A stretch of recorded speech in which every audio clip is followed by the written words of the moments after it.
What's the Bible?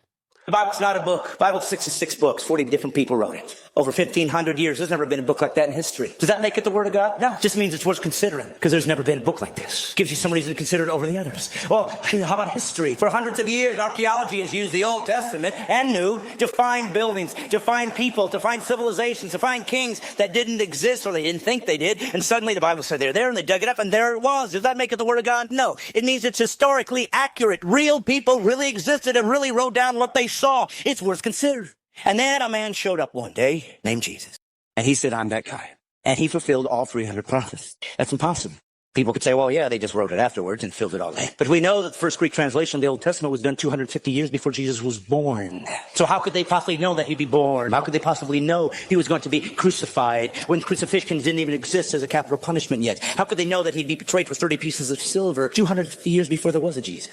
Does it make it the Word of God? No, but it's close. And then Jesus said he would fulfill these things and did miraculous things to prove I'm not just a guy talking like everybody else. Look what I've done.